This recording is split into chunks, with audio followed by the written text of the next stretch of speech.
Antiguo Testamento, ¿verdad?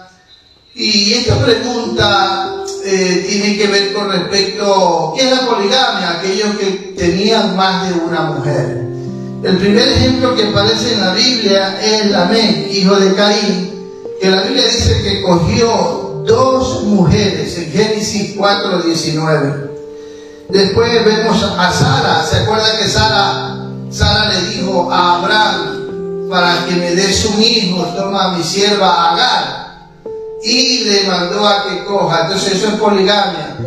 En aquel tiempo se usaba así, la cultura usaba ese método, porque cuando una mujer no podía fecundar y darle un hijo a su esposo, llevaban a la tradición aquellas prácticas, y entonces la mujer decía, bueno, acuéstate con mi sierva, y el hijo de la sierva pasaba a ser como su hijo.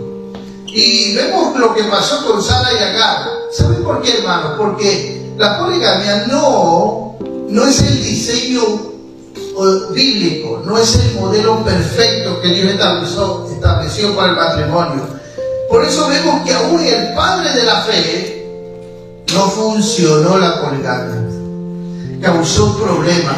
No hay ningún ejemplo en la Biblia de que haya traído buen fruto todo aquel que practicó esta práctica. Y podemos poner como ejemplo Esaú. Igual Esaú cogió 2 mujeres.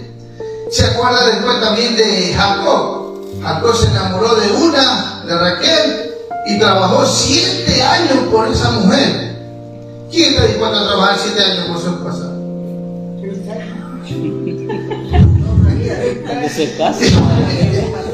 Y vino Labán y le dijo, bueno, en vez de darle a la que amaba, le dio a la hija mayor, a Lea. Y después vino él y dijo, bueno, si me quieres a la otra, trabájame 7. Oiga, ¿quién quiere tener un suegro así? Tremendo, ¿verdad? Pero ese hombre, imagínense cómo era su amor, que trabajó 7 años más para casarse con ella. O sea, ese hombre amó de verdad. No es un ejemplo de lo que es el amor. Pero ahí tenía ya después 2 mujeres. Bueno, son los ejemplos que trato de dar bíblicamente, pero que en realidad todo eso no es el diseño perfecto, el modelo que Dios estableció. Ahora, recordémonos que estas son historias de Génesis, donde no existía todavía la ley. Pero pastor, después Salomón tuvo tantas mujeres, David también. ¿Por qué Dios permitió eso? ¿Por qué? Porque recordémonos que aún el profeta Samuel, antes que Saúl sea rey, Dios lo manda al profeta Samuel y le dice, ve y dile que no tiene que hacer como los reyes paganos. Porque los reyes paganos cogían 2, 3 mujeres, concubinas tenían. Entonces fue advertido el primer rey de Israel, Saúl, fue advertido por el profeta Samuel de que no haga eso, o sea, que no practique eso. Sin embargo, qué triste, ¿verdad? Que el pueblo de Dios siguió la influencia del mundo, y Saúl también cogió después otras mujeres. Y cuando llega David, ni digamos. ¿Qué desvió también el corazón muchas veces de David? Eso. Y Saúl y Salomón tuvo 1000 mujeres. Tremendo, ¿verdad? Yo creo que nadie lo ha superado a Salomón en el mundo. 300 mujeres y 700 concubinas.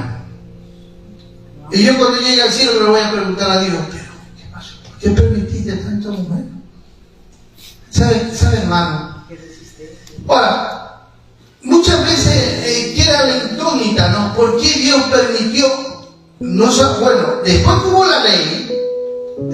la ley, se seguía practicando eso. Muchos lo practicaban porque, bueno, si la esposa que tenía no le daba hijo, se podía casar con una más joven. Y siempre era una más joven. Porque si ya probemos, y pasan los años y no tiene, probemos. Y después, para poder tener un hijo, ¿qué decía? Coger a mi sierva. ¿Y qué tenía que coger? Una más joven que ella. que pueda fecundar, que pueda darle un hijo. Y entonces se practicaba la poligamia por esa motivación. Tenemos que entender el corazón del ser humano. ¿Por qué practicaban eso? Por la motivación, porque era una vergüenza en aquel tiempo el no tener hijo. Se recuerda a Ana, cómo venía humillada por la otra mujer, porque Ana no podía darle hijo al esposo. Y Ana fue y amargamente se postró y empezó a llorar, porque era como le decían, ahí va la mujer seca, la estéril. Y muchos asociaban a veces algún pecado o alguna maldición porque no podían tener hijos. Me estoy explicando. Sin embargo, ya ahí existía la ley. Y Ana abrió su corazón y ahí es cuando nace el profeta Samuel, ¿verdad? Dios le quitó su vergüenza. Pero, imagínense, ¿quién está dispuesta a compartir su marido que está con otra mujer? Por eso, ¿se da cuenta? Entonces, ¿por qué? ¿Por qué? Va a causar problemas, discordia. Y así podemos seguir viendo otros ejemplos en la Biblia donde la poligamia no funcionaba. Traía problemas, discordia, discusión, división, hería corazones. Y entonces, mis santos en Cristo, ahora nosotros en el Señor, tenemos que aceptar la voluntad de Dios. Amén. Porque el diseño bíblico que es que el marido tiene que tener una sola mujer. Amén. No dos ni tres. Entonces, ¿tiene alguien que decir algo, añadir algo con respecto a lo que estamos hablando, a esta pregunta? ¿Por qué Dios permitió la poligamia? Entonces podemos ver que no es el diseño, la poligamia no es el diseño de Dios. Amén. Dígame, pastor. Hay una inquietud de mi hermano cuando Dios permitió que Jeremías se casara con una prostituta. Entonces hay una inquietud porque Dios permitió. Ahora, si vemos que ahí Dios permitió, fue porque Dios quería transmitir un mensaje a su pueblo y quería hacerle ver la infidelidad y la prostitución espiritual que existía dentro del pueblo. Imagínense un hombre de Dios, ¿no? Como Oseas, la verdad. Un hombre que amaba y temía a Dios. Y de repente Dios le dice, anda allá, y si ves a esa prostituta allá, que bien conocida, anda y ofrécele matrimonio y cásate con ella. Yo me imagino al profeta diciéndole, ¿qué estás diciendo? ¿Qué me dices? ¿No es que te estás equivocando? ¿Se puso a contender con Dios? ¿Usted se imagina eso? No. Aunque no crea, hermano, humanamente, a veces leemos la Biblia, pero no vamos a ponernos en la situación de la persona. Si queremos comprender la Biblia, muchas veces tenemos que entrar a formar parte del personaje que estamos leyendo. ¿Cómo usted cree que el profeta se comportó? O sea, como diciéndole, ¿qué me estás pidiendo hacer? ¿Sabe que hay cosas que Dios nos pide hacer que muchas veces no entendemos? Él no tenía claro por qué Dios le pedía eso. Pero si Dios le pide eso, él fue obediente. ¿Sabe? Esto es lo que hace la diferencia, ¿no? Y después comenzó a entender. Y cada hijo tenía un nombre que revelaba la prostitución, la infidelidad de qué, del pueblo de Dios. Es triste, hermano, pero la prostitución espiritual sigue sucediendo.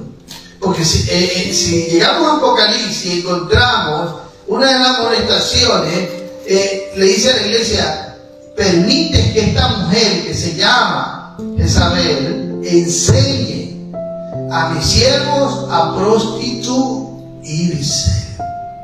Tremendo. ¿Por qué le llama la atención así, si no me equivoco, a la iglesia de Esmirna, de que le dice, ¿por qué? Y que no está hablando de un adulterio adulterio físico, una infidelidad física, una prostitución física, sino espiritual, porque Jezabel enseñaba una falsa doctrina. ¿Me explico, hermano? Entonces, por eso Dios permitió que, amén, no sé si he respondido su pregunta, para hacer ver la infidelidad del pueblo de Dios, ¿no? Y mire que el amor de Dios es tan grande que después cuando ella a la cuenta lo abandona y la ponen a vender en el mercado de los esclavos, a la mujer, Dios le dice, anda y compra la vuelta. Tremendo, la mandó a comprar vuelta. Yo me imagino, usted se imagina el profeta de Dios que denunciaba el pecado al pueblo en la situación que se encontraba. Tú vienes a denunciar el pecado a nosotros y a decir que somos infieles a Dios y tienes una mujer que se acuesta con uno y con otro y que tus hijos no son tuyos. ¿Cómo se habrá sentido el profeta? Él que llamaba la atención, le echaban en su cara, ¿mas qué dice? Si aún ni tus hijos son tuyos, porque tu mujer te es infiel. Y cuando ya ella decide abandonarlo y ella va de manos de otros hombres y después llega a terminar vendida como esclava, Dios le dice, anda y compra la vuelta. ¿Usted se imagina cómo cuando el profeta se acercó ahí a comprarla, cómo lo habrán mirado, qué habrán pensado de qué está haciendo este hombre? Pero ese era el mensaje del amor de Dios que así hacía con su pueblo. Una y otra vez los perdonaba. Hermano, es así que nosotros tenemos que ver el corazón. ¿A quién le hubiese gustado estar en los paños de este profeta? ¿Ah? Yo creo que a nadie, hermano. Yo creo que a nadie.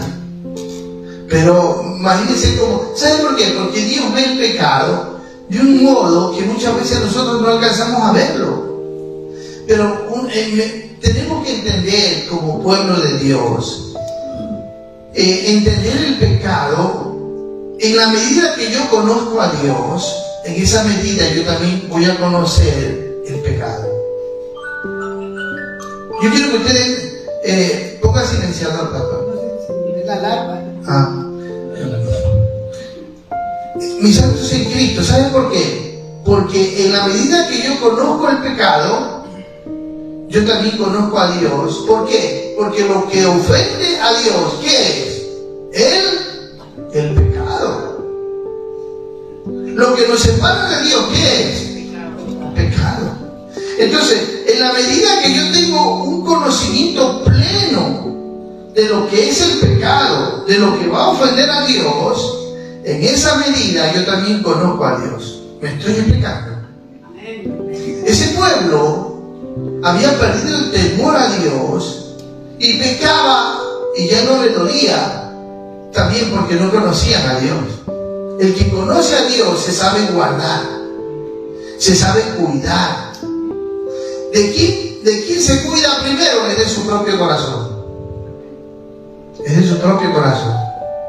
Entonces, hermano, tenemos que entender esto de la poligamia, que no es el diseño de Dios para el matrimonio y que no hay referencia bíblica. Pregunta: ¿cómo pueden los cristianos casados evitar las aventuras emocionales? Las aventuras emocionales. ¿Cómo pueden los cristianos casados evitarlas? ¿Cómo empieza una aventura emocional? ¿Cómo empieza? Preguntémonos, ¿cómo empieza una aventura emocional?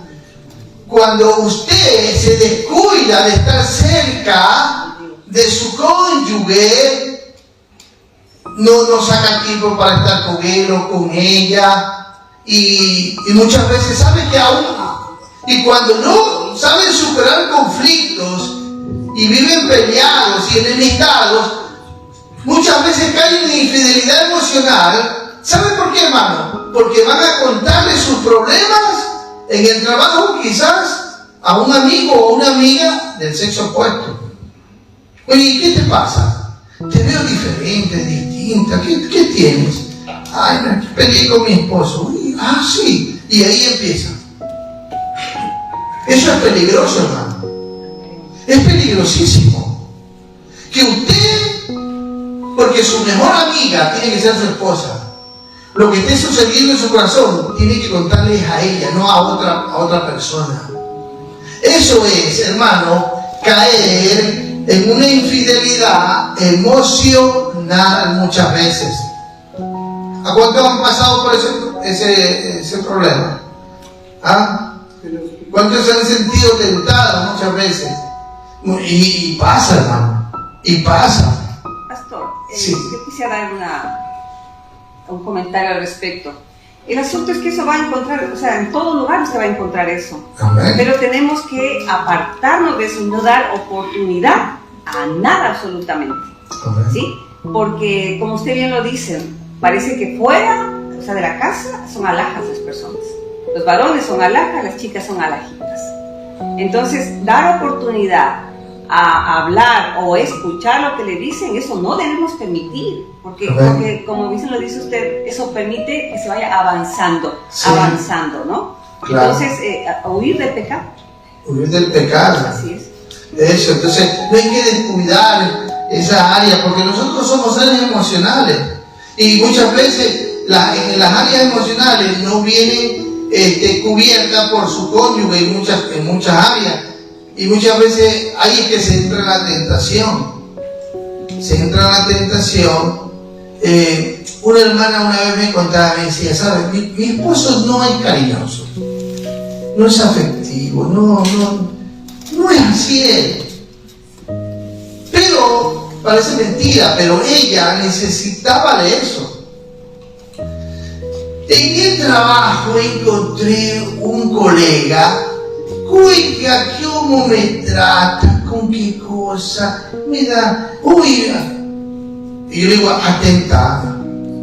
O sea, algo entró y había empezado a entrar. ¿Por qué? Porque se sentía, hermano, el mundo laborativo muchas veces es un terreno de tentación. ¿Ah? Sí, hermano. Entonces comenzó a encontrar en el colega una atención que no la encontraba en su esposo, palabras que no las encontraba en su esposo. Y parece mentira, pero esas cositas así, si usted le deja y no le para tiempo, causa una infidelidad donde emocional, poco a poco ya esa persona comienza a sentirse, me gusta hablar con esta persona. Busca el tiempo para estar con esa persona. No. Son problemas, hermano. Y usted tiene que examinar su corazón. Usted tiene que decir esto y sacarlo esto de su corazón. Porque va a caer en esta tentación. Por eso, quiero que vayan conmigo a la Biblia. Proverbios capítulo 6.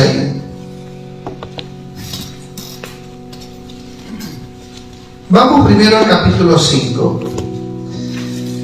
En Proverbios capítulo 5, el versículo 18 y 19 dice: sea bendito tu manantial y alégrate con la mujer de tu juventud.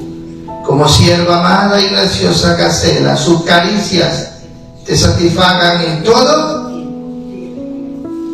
y en su amor subraya ahí la palabra recréate siempre. ¿Con quién?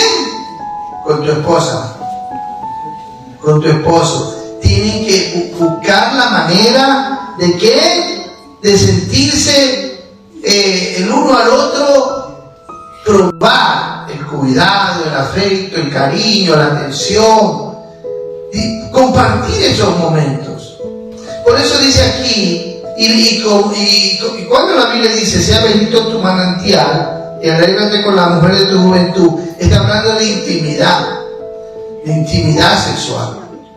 Porque si usted va en el contexto, habla sobre el manantial, que la compara como agua de cisterna, que no tienen que ser para cualquiera. Y ahí va a hablar de infidelidad. Y dice, no, tu fuente Por eso es importante, hermano, el sexo, porque el sexo genera vida. Basta que usted caiga en una aventura y usted puede dejar encinta a una mujer. No, es que solo una vez estuve con ella. Por eso dice, tu manantial sea tuyo. ¿Para qué? Para tu esposa. Está hablando de eso, hermano. Amén. Dice, y recréate con ella.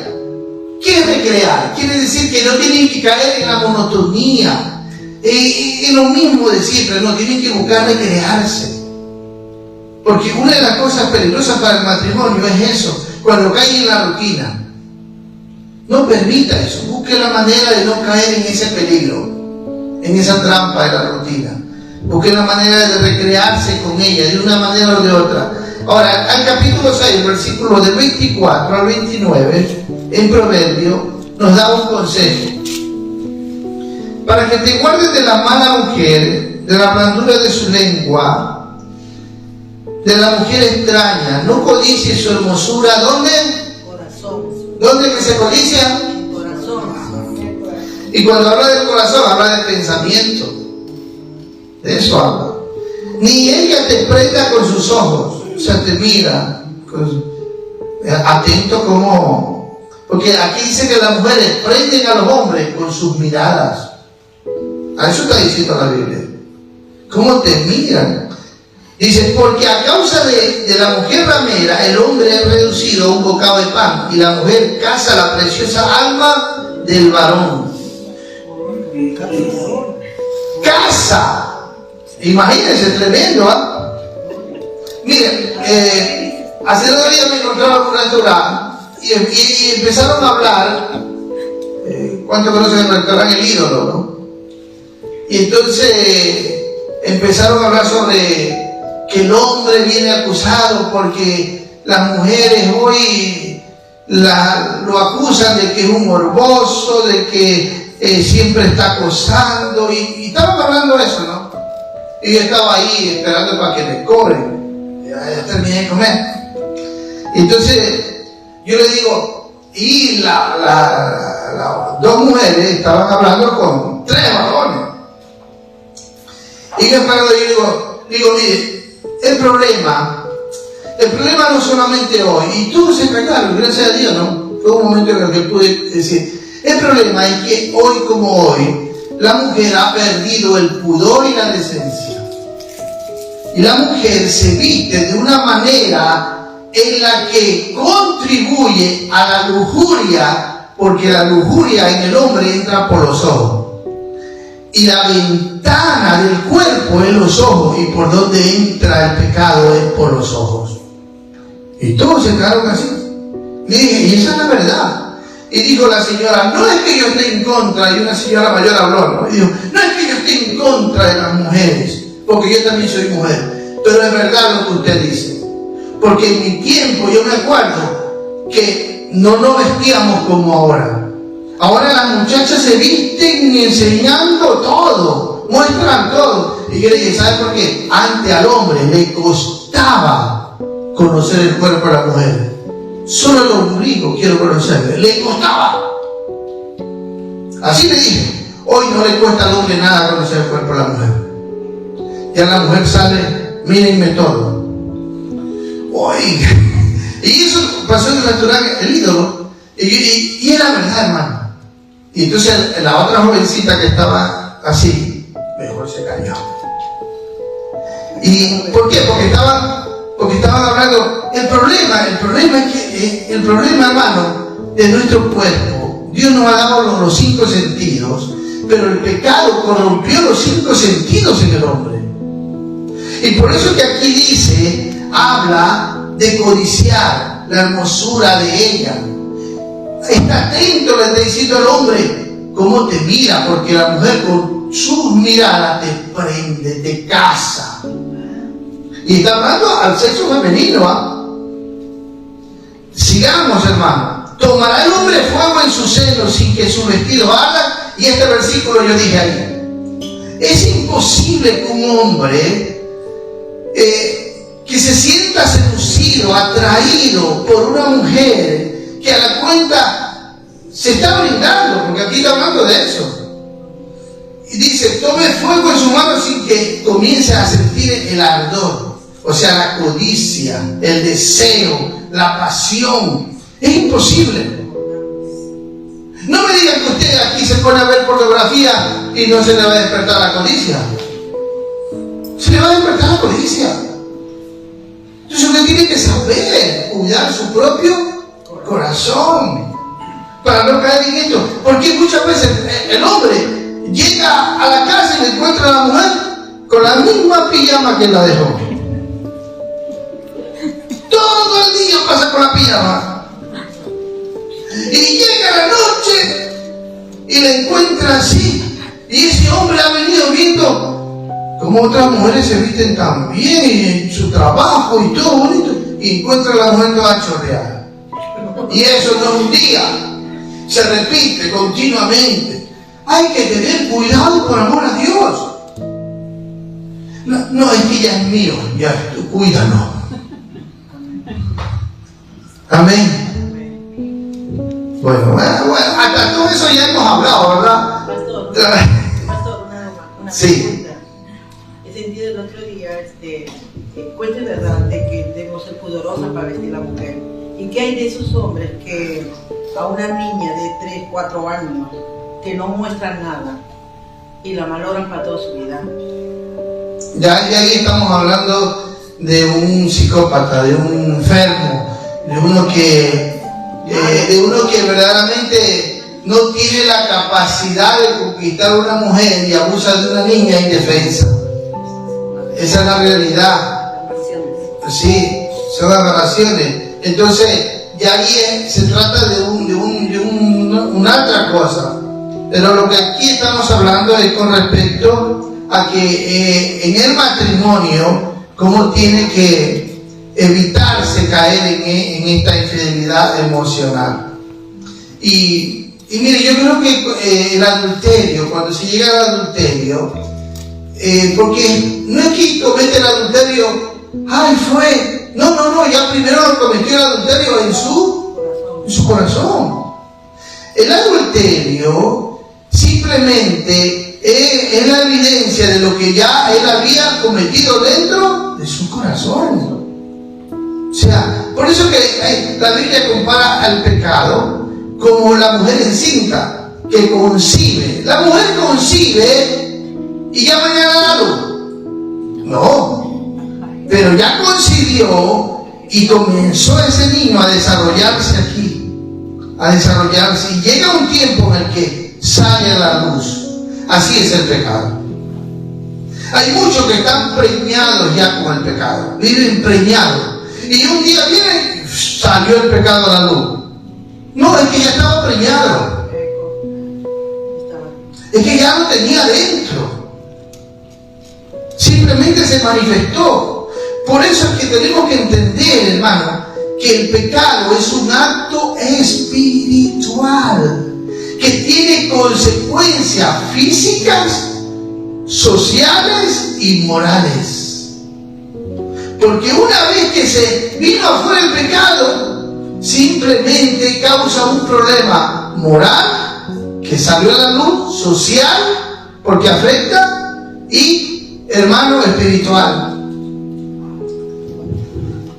Mis hermanos, ¿qué pasa? Yo le decía esto. Si alguien tiene alguna pregunta, diga, amén. Pastor, yo le decía de esto porque he sido un hombre que era casado.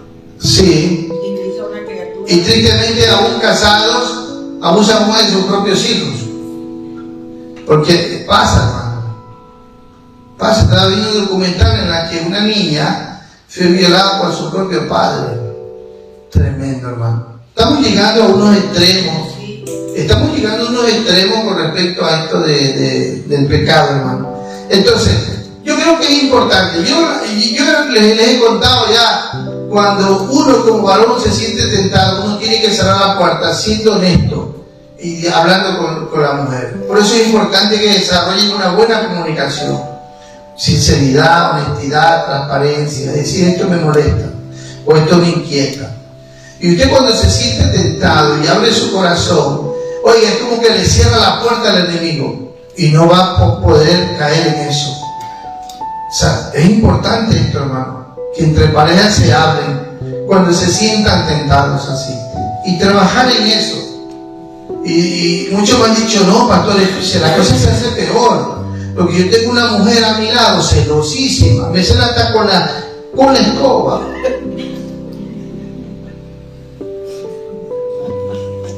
¿Cuántas mujeres celan a sus esposos hasta con la escoba?